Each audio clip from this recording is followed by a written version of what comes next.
¿Qué va? ¿Te queda grande?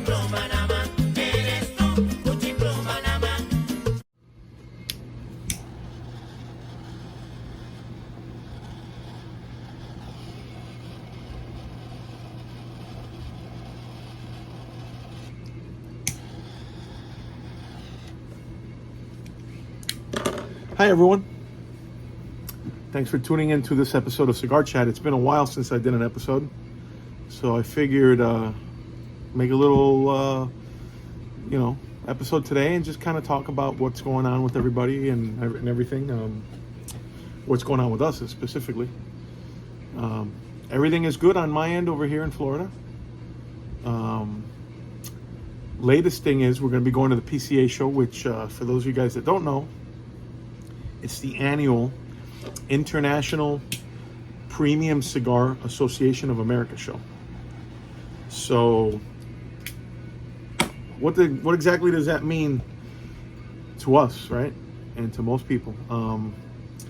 Well, it's basically an event where the manufacturers, such as myself, we go and we exhibit our products to the retailers across the country, and some folks come in from other countries as well. So it's really an international show.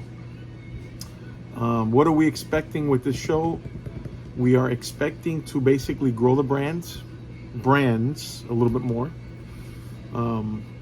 Like Prince of Wales is one of our brands, of course. I'm smoking one right now. Love these cigars, of course. Basically, we're looking to put more of our footprint across the country in more retail locations. We've partnered with several great stores across the country, thanks to my buddy Rich Meinberg. Rich has been putting us in different spots. A lot of them in the southeast area, Atlanta metro area. Then we've got other stores that we've opened up across the country. Some that I've done from before, some that he's done now. But with the PCA, we're hoping to extend our presence across the country. So we're totally excited about that. Excuse me. Another good thing, see a lot of old friends I hadn't seen in a while. Gonna see Carlito Fuente, gonna see Jose Blanco, Pepin Garcia, just a lot of people from the industry that are dear friends of ours. And it's gonna be fun. It's gonna be a great time. That's going to be in Vegas, and that is July 7th through the 12th. So look us up in Vegas, and we are in booth 10072 for the retailers that are going to be attending. Other than that, we have a few different things going on, different brands that we're going to be unveiling. Not right now, but probably in the next few months, maybe a year, hopefully less than that. But I'm happy to report that our brands are doing very well. Príncipe de Gales, aka Prince of Wales. The cigar I did for my dad. Don Ramon 1942, still doing really good. Don Ramon 1917 is my grandfather's. That one's been very popular. Flor de Tampa has been doing good, which I love. And just a lot of good things. That's all. So just wanted to give you guys a little update on what the status of affairs was.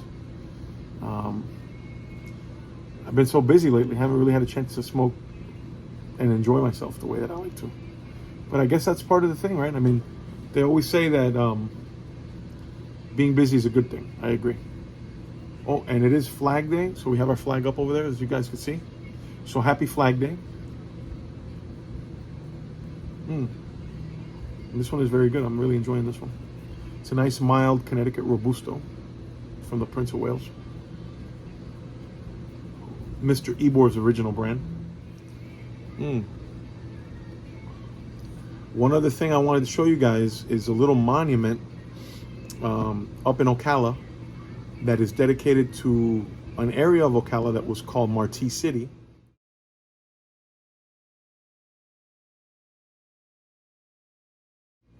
And what Marti City was, it was called Havana Town also. Havana Town, aka Marti City. It was basically the Cuban neighborhood up there that at one time had over 20 cigar factories.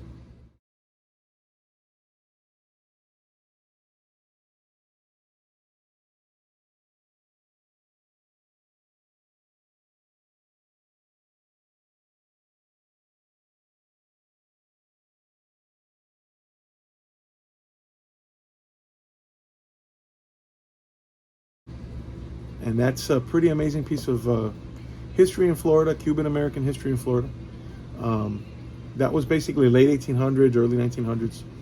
And the story is, you know, Jose Marti, the Cuba's patriot leader, he actually even visited the area.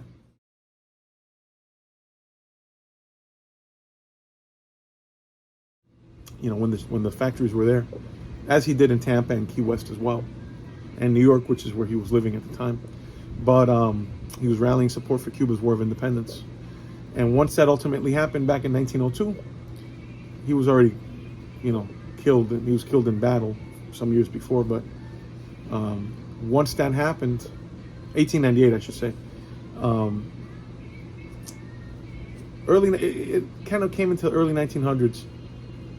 After all that happened, that was the end of Marti City, and all the factories pretty much folded, closed down, and most of the cigar workers went to Key West, to Tampa. Some went back to Cuba, and it was kind of short-lived.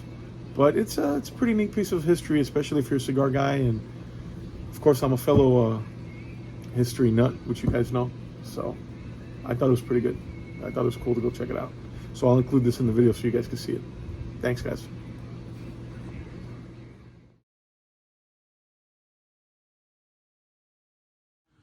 So here's a marker showing Marti City, which was the center of Ocala's tobacco industry. It was a Cuban community of cigar makers, as you guys can see, located 2 miles south-southwest of this park. And the Cubans worked with tobacco leaves that came from Cuba to Ocala through Jacksonville. 20 cigar factories were located in this area at different times from 1889 to 1906. 13 of them in Marti City, named after Cuba's patriot, Jose Marti.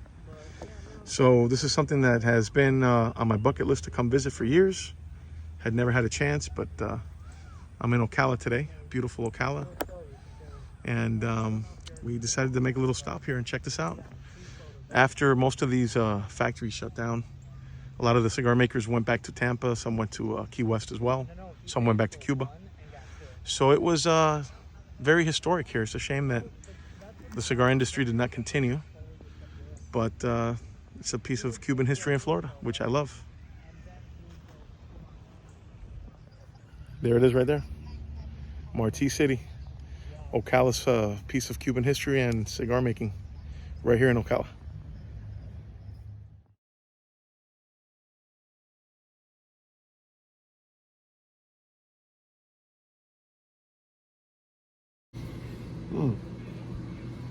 But yeah, I want to wish you guys a happy Father's Day to all the dads out there. And I hope you guys are having a great summer. I guess for the most part, that's all I got.